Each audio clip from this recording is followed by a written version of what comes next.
हाँ जी, ਸਤਿ ਸ਼੍ਰੀ ਅਕਾਲ ਸਾਰਿਆਂ ਨੂੰ। ਅੱਜ ਮੈਂ ਫੇਰ ਤੋਂ ਹਾਜ਼ਰ ਹਾਂ ਤੁਹਾਡੇ ਸਾਹਮਣੇ ਆਪਣੀ ਨੈਕਸਟ ਵੀਡੀਓ ਲੈ ਕੇ ਤੇ ਜਿਹੜਾ ਅੱਜ ਦਾ ਟੌਪਿਕ ਰਹੇਗਾ ਉਹ reading and writing filling the blanks ਰਹੇਗਾ। ਤੇ ਅੱਜ ਆਪਾਂ ਗੱਲ ਕਰਾਂਗੇ ਰੀਡਿੰਗ ਸੈਕਸ਼ਨ ਦੀ ਕਿ ਰੀਡਿੰਗ ਸੈਕਸ਼ਨ ਦੇ ਵਿੱਚ ਕਿੰਨੀ ਤਰ੍ਹਾਂ ਦੇ ਕੁਐਸਚਨਸ ਆਉਂਦੇ ਨੇ ਤੇ ਉਹਦੀ ਡਿਊਰੇਸ਼ਨ ਕਿੰਨੀ ਰਹਿੰਦੀ ਹੈ ਤੇ ਉਹਦੇ ਵਿੱਚ ਕਿੰਨੀ ਤਰ੍ਹਾਂ ਦੇ ਕੁਐਸਚਨਸ ਕਵਰ ਹੁੰਦੇ ਨੇ। ਤੇ ਸਭ ਤੋਂ ਪਹਿਲਾਂ ਆਪਾਂ ਅਗਰ ਗੱਲ ਕਰੀਏ ਕੁਐਸਚਨ ਟਾਈਪਸ ਦੀ ਤਾਂ 5 ਟਾਈਪਸ ਦੇ ਕੁਐਸਚਨ ਆਉਂਦੇ ਨੇ ਰੀਡਿੰਗ ਸੈਕਸ਼ਨ ਦੇ ਵਿੱਚ। ਜਿਹੜੀ ਇਹਦੀ ਡਿਊਰੇਸ਼ਨ ਰਹੇਗੀ ਉਹ 28 to 30 ਮਿੰਟਸ ਦੀ ਡਿਊਰੇਸ਼ਨ ਰਹੇਗੀ।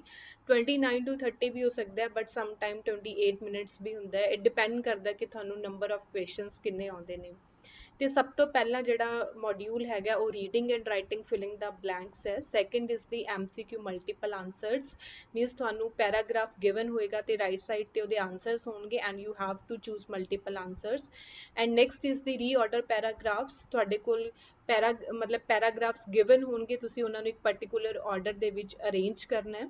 And next is the reading filling the blanks, ਸਿਰਫ ਤੁਹਾਡੀ ਜਿਹੜੀ ਮਾਰਕਸ ਦੀ ਕੰਟਰੀਬਿਊਸ਼ਨ ਰਹੇਗੀ ਉਹ ਰੀਡਿੰਗ ਫਿਲਿੰਗ ਦਾ ਬਲੈਂਕਸ ਦੇ ਵਿੱਚ ਰਹੇਗੀ। And next is the MCQ single answer, means paragraph left hand side ਤੇ ਗਿਵਨ ਹੋਏਗਾ ਤੇ ਰਾਈਟ ਹੈਂਡ ਸਾਈਡ ਤੇ ਜਿਹੜੇ ਆਨਸਰਸ ਗਿਵਨ ਹੋਣਗੇ ਉਹਦੇ ਵਿੱਚੋਂ ਤੁਸੀਂ ਇੱਕ ਕਰੈਕਟ ਆਪਸ਼ਨ ਚੂਜ਼ ਕਰਨੀ ਹੈ। And number of questions can vary, ਅਗਰ ਨੰਬਰ ਆਫ ਕੁਐਸਚਨਸ ਵੇਰੀ ਕਰਦੇ ਨੇ ਤਾਂ ਤੁਹਾਡਾ ਟਾਈਮ ਪੀਰੀਅਡ ਵੀ ਵੇਰੀ ਕਰੇਗਾ ਬਟ 28 ਮਿੰਟਸ ਦਾ ਟਾਈਮ ਪੀਰੀਅਡ ਹਮੇਸ਼ਾ ਹੁੰਦਾ ਹੈ। ਤੇ ਅੱਗੇ ਆਪਾਂ ਗੱਲ ਕਰਦੇ ਹਾਂ reading and writing filling the blanks ਦੀ। Reading and writing filling the blanks is the first module of the reading section. ਸਭ ਤੋਂ ਪਹਿਲਾ ਮੋਡਿਊਲ ਹੈ ਰੀਡਿੰਗ ਸੈਕਸ਼ਨ ਦਾ and it contribute in reading and writing section also. ਇਹਦੀ ਜਿਹੜੀ contribution ਰਹੇਗੀ ਉਹ ਰੀਡਿੰਗ ਸੈਕਸ਼ਨ ਦੇ ਵਿੱਚ ਵੀ ਰਹੇਗੀ ਤੇ ਰਾਈਟਿੰਗ ਸੈਕਸ਼ਨ ਦੇ ਵਿੱਚ ਵੀ ਰਹੇਗੀ। And it will contribute 22 marks in reading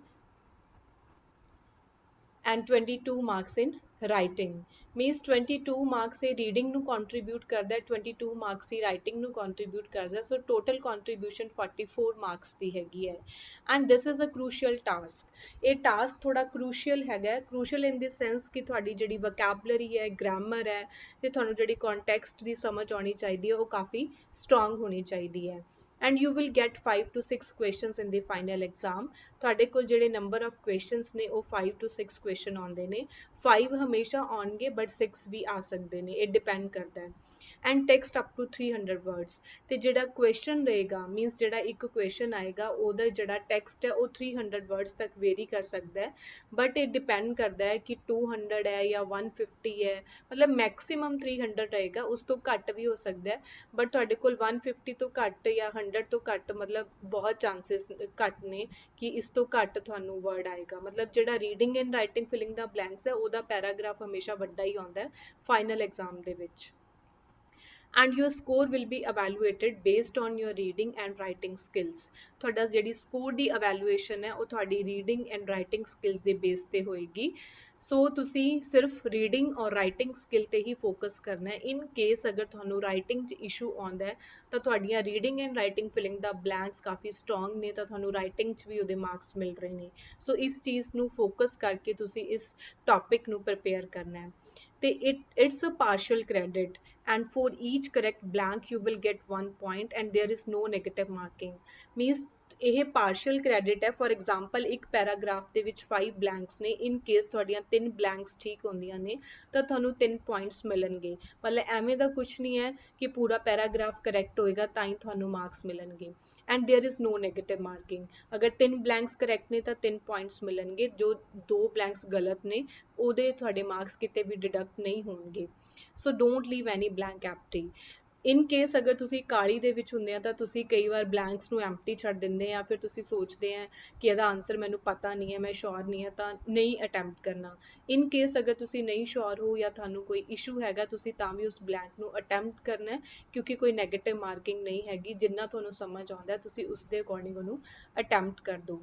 vocabulary and basic knowledge of grammar is necessary to clear this section, ਤੁਹਾਡੀ vocabulary strong ਹੋਣੀ ਚਾਹੀਦੀ ਹੈ, ਤੁਹਾਨੂੰ knowledge ਹੋਣੀ ਚਾਹੀਦੀ ਹੈ grammar ਦੀ, ਪਲੱਸ ਤੁਹਾਨੂੰ context ਸਮਝ ਆਉਣਾ ਚਾਹੀਦਾ ਕਿ blank ਦੇ ਵਿੱਚ ਲਿਖਿਆ ਕੀ ਹੈ। ਸੋ ਅੱਜ ਮੈਂ ਇੱਕ ਐਗਜ਼ਾਮਪਲ ਲਈ ਹੈ, ਬਾਕੀ ਮੈਂ ਅਗਲੇ ਲੈਕਚਰ ਡਿਸਕਸ ਕਰਾਂਗੀ। ਸੋ ਐਗਜ਼ਾਮਪਲ ਵਿੱਚ ਪਹਿਲਾਂ ਕੀ ਕਰਨਾ ਹੈ ਕਿ ਜਦੋਂ ਵੀ ਤੁਸੀਂ ਫਾਈਨਲ ਦੇ ਵਿੱਚ ਪੇਪਰ ਦੇ ਰਹੇ ਹੋ ਤਾਂ ਉੱਥੇ ਤੁਹਾਨੂੰ ਐਵੇਂ ਹੀ ਪੈਰਾਗ੍ਰਾਫ ਇੱਕ ਅਪੀਅਰ ਹੋਏਗਾ ਤੁਹਾਡੀ ਸਕਰੀਨ ਦੇ ਉੱਪਰ, ਤੇ ਇੱਥੇ ਜਿਹੜੀਆਂ ਆਪਸ਼ਨਸ ਨੇ ਮੈਂ ਇੱਥੇ ਲਿਖੀਆਂ ਨੇ ਬਟ ਫਾਈਨਲ ਦੇ ਵਿੱਚ ਇੱਥੇ ਤੁਹਾਨੂੰ ਡਰੈਗ ਡਾਊਨ ਕਰਨਾ ਤੁਸੀਂ, ਮਤਲਬ ਇੱਥੇ ਤੁਸੀਂ ਕਲਿੱਕ ਕਰੋਗੇ ਤਾਂ 4 ਆਪਸ਼ਨਸ ਆਉਣਗੀਆਂ 5 ਆਪਸ਼ਨਸ ਵੀ ਆਉਂਦੀਆਂ ਨੇ ਫਾਈਨਲ ਦੇ ਵਿੱਚ, ਮੀਨਸ ਇੱਕ ਬਲੈਂਕ ਦੇ ਵਿੱਚ 5 ਆਪਸ਼ਨਸ ਨੇ, ਤੁਸੀਂ ਇੱਕ ਕਰੈਕਟ ਆਪਸ਼ਨ ਚੂਜ਼ ਕਰਨੀ ਹੈ। ਸੋ ਤੁਸੀਂ ਥੋੜਾ ਫੋਕਸ ਕਰਕੇ ਚੂਜ਼ ਕਰਨਾ ਹੈ, ਥੋੜਾ ਸਮਝ ਕੇ ਚੂਜ਼ ਕਰਨਾ ਹੈ। ਸੋ ਜਿਵੇਂ ਇੱਥੇ 5 ਬਲੈਂਕਸ ਨੇ ਤੇ 5 ਬਲੈਂਕਸ ਦੀਆਂ ਜਿਹੜੀਆਂ 4 ਆਪਸ਼ਨਸ ਨੇ ਉਹ ਮੈਂ ਇੱਥੇ ਲਿਖੀਆਂ ਹੋਈਆਂ ਨੇ। ਸੋ ਹਰ ਬਲੈਂਕ ਦੇ ਵਿੱਚ ਪਹਿਲਾਂ ਤੁਸੀਂ ਕੀ ਕਰਨਾ ਹੈ, ਤੁਸੀਂ ਪੂਰੇ ਪੈਰਾਗ੍ਰਾਫ ਨੂੰ ਰੀਡ ਕਰਨਾ ਹੈ। ਥੋਰਲੀ ਰੀਡ ਨਹੀਂ ਕਰਨਾ, ਮੀਨਸ ਡੀਪਲੀ ਤੁਸੀਂ ਨਹੀਂ ਜਾਣਾ, ਤੁਸੀਂ ਸਿਰਫ ਇੱਕ ਸਕਿਮਿੰਗ ਕਰਨੀ ਹੈ ਕਿ ਬੇਸਿਕ ਆਈਡੀਆ ਲੈਣਾ ਹੈ। ਜਿਵੇਂ ਆਪਾਂ ਇਸ ਪੈਰਾਗ੍ਰਾਫ ਨੂੰ ਰੀਡ ਕਰਦੇ ਹਾਂ ਤਾਂ ਆਪਣੇ ਕੋਲ ਇੱਕ ਬੇਸਿਕ ਆਈਡੀਆ ਮਿਲ ਜਾਏਗਾ ਕਿ ਇਹ ਪੈਰਾਗ੍ਰਾਫ 'ਚ ਐਕਚੁਅਲ 'ਚ ਜਿਹੜਾ ਹੈਗਾ ਉਹ ਕੀ ਕਨਵੇ ਕਰ ਰਿਹਾ। For example, a bonus of dendrochronology is that the width and substructure of each ring, the amount of rain and the at which the rain fell during that particular year. Thus, tree ring studies also allow one to reconstruct climate. For example, a series of white rings means a wet period and of narrow rings mean a dash. Means अगर ਆਪਾਂ ਇੱਥੇ ਗੱਲ ਕਰੀਏ ਤਾਂ ਇੱਥੇ rain ਦੀ ਗੱਲ ਹੋ ਰਹੀ ਹੈ, ਰੇਨ ਦੀ ਗੱਲ ਹੋ ਰਹੀ ਹੈ ਤੇ ਇਟ ਮੀਨਸ ਇੱਕ ਸੀਜ਼ਨ ਦੀ ਗੱਲ ਹੋ ਰਹੀ ਹੈ। ਸੋ ਤੁਹਾਨੂੰ ਇੱਕ ਬੇਸਿਕ ਆਈਡੀਆ ਮਿਲ ਗਿਆ ਕਿ ਇਸ ਪੈਰਾਗ੍ਰਾਫ 'ਚ ਐਕਚੁਅਲ ਕੀ ਕਨਵੇ ਹੋ ਰਿਹਾ ਹੈ। ਉਸ ਤੋਂ ਬਾਅਦ ਤੁਸੀਂ ਕੀ ਕਰਨਾ ਹੈ ਕਿ ਜਦੋਂ ਵੀ ਤੁਸੀਂ ਕਿਸੇ ਬਲੈਂਕ ਨੂੰ ਅਟੈਂਪਟ ਕਰ ਰਹੇ ਹੋ ਤਾਂ ਤੁਸੀਂ ਇਹ ਦੇਖਣਾ ਹੈ ਕਿ ਉਹ ਬਲੈਂਕ ਤੋਂ ਪਹਿਲਾਂ ਕੀ ਕਹਿ ਰਿਹਾ ਤੇ ਬਲੈਂਕਸ ਤੋਂ ਬਾਅਦ ਕੀ ਕਹਿ ਰਿਹਾ। ਸੋ ਤੁਹਾਨੂੰ ਇੱਕ ਬੇਸਿਕ ਆਈਡੀਆ ਮਿਲ ਜਾਏਗਾ। ਤਾਂ ਹੁਣ ਆਪਾਂ ਇਸ ਬਲੈਂਕ ਨੂੰ ਅਟੈਂਪਟ ਕਿਵੇਂ ਕਰਨਾ ਹੈ, ਤੁਸੀਂ ਇੱਕ ਸਕਿਮਿੰਗ ਕਰ ਲਈ ਕਿ ਐਕਚੁਅਲ 'ਚ ਪੈਰਾਗ੍ਰਾਫ 'ਚ ਕੀ ਕਿਹਾ ਉਹਨੇ, ਫਿਰ ਉਸ ਤੋਂ ਬਾਅਦ ਤੁਸੀਂ ਇਹਨੂੰ ਰੀਡ ਕਰਨਾ ਹੈ, ਮਤਲਬ ਸਕੈਨਿੰਗ ਕਰਨੀ ਹੈ ਕਿ ਹਾਂ ਮਤਲਬ ਇਸ ਚੀਜ਼ ਦੀ ਗੱਲ ਹੋਈ ਹੈ ਤਾਂ ਇਹ ਆਪਸ਼ਨਸ ਹੋ ਸਕਦੀਆਂ ਨੇ। ਤੇ ਜਦੋਂ ਵੀ ਤੁਸੀਂ ਬਲੈਂਕ ਫਿਲ ਕਰਦੇ ਹੋ ਤੁਸੀਂ ਇੱਕ ਐਲੀਮੀਨੇਸ਼ਨ ਸਟ੍ਰੈਟਜੀ ਯੂਜ਼ ਕਰਨੀ ਹੈ ਕਿ ਜਿਹੜੀਆਂ ਬਲੈਂਕਸ ਬਿਲਕੁਲ ਹੀ ਫਿਟ ਨਹੀਂ ਹੋ ਸਕਦੀਆਂ ਉਸ ਪੈਰਾਗ੍ਰਾਫ ਦੇ ਵਿੱਚ। ਤਾਂ ਆਪਾਂ ਪਹਿਲੀ ਲਾਈਨ ਦੀ ਗੱਲ ਕਰਦੇ ਹਾਂ, a bonus of dendrochronology is that the width and substructure of each ring dash the amount of rain। ਤਾਂ ਜਦੋਂ ਆਪਾਂ amount of rain ਦੀ ਗੱਲ ਕਰਦੇ ਹਾਂ, width and substructure of each ring dash the amount of rain, ਆਪਣੇ ਕੋਲ 4 options ਨੇ, ਕੋਵਿਟ, reflect, register and copy. ਤਾਂ ਅਗਰ ਆਪਾਂ elimination strategy ਦੀ ਗੱਲ ਕਰੀਏ ਤਾਂ ਜਿਹੜੀ ਕਾਪੀ ਹੈਗੀ ਹੈ ਉਹ ਇੱਕ ਇਨਕਰੈਕਟ ਆਪਸ਼ਨ ਹੈ। Copy the amount of rain ਨਹੀਂ ਹੋਏਗਾ, ਆਪਾਂ ਇੱਥੇ ਕੰਪਿਊਟਰ ਦੀ ਗੱਲ ਨਹੀਂ ਕਰ ਰਹੇ ਕਿ ਕੱਟ ਕਾਪੀ ਪੇਸਟ ਹੈ।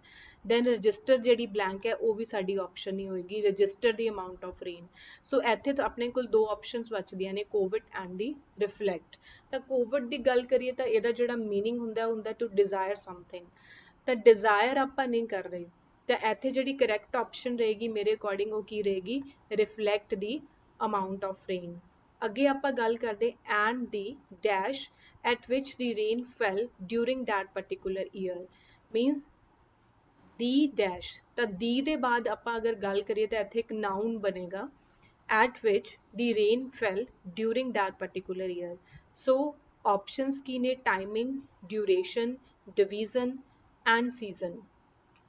ਤਾਂ ਟਾਈਮਿੰਗ ਨਹੀਂ ਹੋਏਗਾ ਕਿਉਂਕਿ ਰੇਨ ਦਾ ਕੁਝ ਟਾਈਮ ਪੀਰੀਅਡ ਆਪਾਂ ਨਹੀਂ ਕਹਿ ਸਕਦੇ। ਸੋ ਪਹਿਲਾਂ ਆਪਾਂ ਐਲੀਮੀਨੇਟ ਕਰਨਾ ਹੈ ਕਿ ਟਾਈਮਿੰਗ ਨਹੀਂ ਆਏਗਾ ਕਿਉਂਕਿ ਟਾਈਮ ਦੇ ਵਿੱਚ ਪਰਟੀਕੂਲਰ ਟਾਈਮ ਪੀਰੀਅਡ ਹੋ ਗਿਆ। ਦੈਨ ਆਪਾਂ ਗੱਲ ਕਰੀਏ ਡਿਵੀਜ਼ਨ ਦੀ ਤਾਂ ਮੇਰੇ according division at which the rain fail, division ਵੀ ਨਹੀਂ ਆਏਗਾ। ਤਾਂ ਆਪਣੇ ਕੋਲ 2 ਚੀਜ਼ਾਂ ਬਚੀਆਂ ਨੇ, 2 ਆਪਸ਼ਨਸ ਨੇ, ਡਿਊਰੇਸ਼ਨ ਐਂਡ ਦੀ ਸੀਜ਼ਨ। ਤਾਂ ਰੇਨ ਦੀ ਗੱਲ ਹੋ ਰਹੀ ਹੈ ਤਾਂ ਰੇਨ ਜਿਹੜੀ ਹੋਏਗੀ ਉਹ ਪਰਟੀਕੂਲਰ ਸੀਜ਼ਨ ਦੇ ਵਿੱਚ ਹੋਏਗੀ, ਡਿਊਰਿੰਗ ਦੈਟ ਪਰਟੀਕੂਲਰ ਈਅਰ। ਸੋ ਇੱਥੇ ਜਿਹੜੀ ਕਰੈਕਟ ਆਪਸ਼ਨ ਹੋਏਗੀ ਉਹ ਕਿਹੜੀ ਹੋਏਗੀ, season. season at which the rain fell during that particular year। Next is, thus the tree ring studies also allow one to reconstruct dash climate। Now we have 4 options। Option is then, before, past and past। Past ਕਿਸੇ ਵੀ condition ਵਿੱਚ option ਨਹੀਂ ਹੋ ਸਕਦੀ, past climate is not, ਕੋਈ sense ਨਹੀਂ ਬਣ ਰਹੀ ਹੈ, then ਵੀ ਕੋਈ sense ਨਹੀਂ ਬਣ ਰਹੀ ਹੈ and before ਵੀ ਕੋਈ sense ਨਹੀਂ ਬਣ ਰਹੀ ਹੈ, before climate, then climate ਕੋਈ ਸੈਂਸ ਨਹੀਂ ਬਣਾ ਰਿਹਾ ਇਹ ਸੈਂਟੈਂਸ।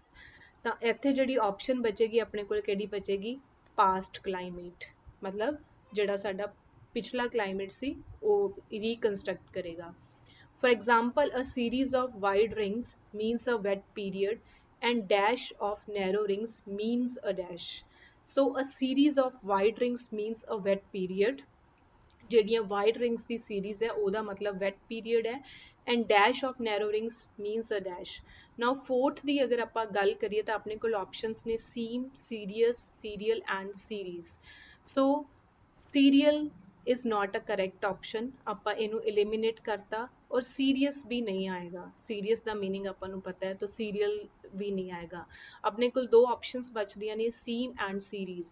सीम मीन्स ज्वाइन करना, ज्वाइंट, सीम ਦਾ ਇਹ मतलब ਹੁੰਦਾ है, but series might be the correct option, क्योंकि ਇੱਥੇ भी सीरीज ਦੀ ही गल हो रही है। A series of wide rings means a wet period and a series of narrow rings means a dash.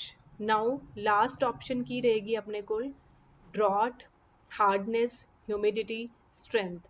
Means a strength किते भी फिट नहीं बैठ रहा एंड हार्डनेस भी किते नहीं बैठ रहा। मतलब अगर आप वैदर की गल करिए तो ह्यूमिडिटी हो सकता है या ड्रॉट हो सकता है, बट इत्थे उन्हें वाइट वैट पीरियड गल की है, फिर narrow means a drought. Drought is the correct option. So ਐਵੇਂ ਤੁਸੀਂ ਬਲੈਂਕਸ ਨੂੰ ਅਟੈਂਪਟ ਕਰਨਾ ਹੈ। ਮੀਨਸ ਪਹਿਲਾਂ ਤੁਸੀਂ ਪੈਰਾਗ੍ਰਾਫ ਨੂੰ ਸਕੈਨ ਕਰਨਾ ਹੈ ਕਿ ਐਕਚੁਅਲ 'ਚ ਕੀ ਹੈ, ਫਿਰ ਤੁਸੀਂ ਅੱਗੇ ਪਿੱਛੇ ਦੇਖਣਾ ਹੈ ਕਿ ਉਹ ਕੀ ਗੱਲ ਕਰ ਰਿਹਾ। ਅੱਗੇ ਵੀ ਮੈਂ ਤੁਹਾਡੇ ਨਾਲ ਡਿਸਕਸ ਕਰਾਂਗੀ, ਅੱਜ ਦੇ ਲਈ ਸਿਰਫ ਇੰਨਾ ਹੀ ਸੀ। ਇਨ ਕੇਸ ਤੁਹਾਨੂੰ ਰੀਡਿੰਗ 'ਚ ਕੋਈ ਪ੍ਰੋਬਲਮ ਆ ਰਹੀ ਹੈ ਤਾਂ ਤੁਸੀਂ ਮੈਨੂੰ ਕਮੈਂਟ ਬਾਕਸ ਦੇ ਵਿੱਚ ਲਿਖ ਸਕਦੇ ਹੋ ਜਾਂ ਮੈਨੂੰ ਮੇਲ ਕਰ ਸਕਦੇ ਹੋ। ਮੇਰੇ ਇੰਸਟਾਗ੍ਰਾਮ 'ਤੇ ਵੀ ਫੋਲੋ ਕਰ ਸਕਦੇ ਹੋ। ਉਸ ਤੋਂ ਬਾਅਦ ਵੀ ਤੁਹਾਨੂੰ ਕੋਈ ਡਾਊਟਸ ਨੇ ਤਾਂ ਤੁਸੀਂ ਮੈਨੂੰ कॉन्टैक्ट नंबर पर कॉल कर सकते हो, वट्सएप कर सकते हो। जे हले तक तुसी मेरे चैनल को सबसक्राइब नहीं किया तो सबसक्राइब कर दो। And thank you so much for watching this video.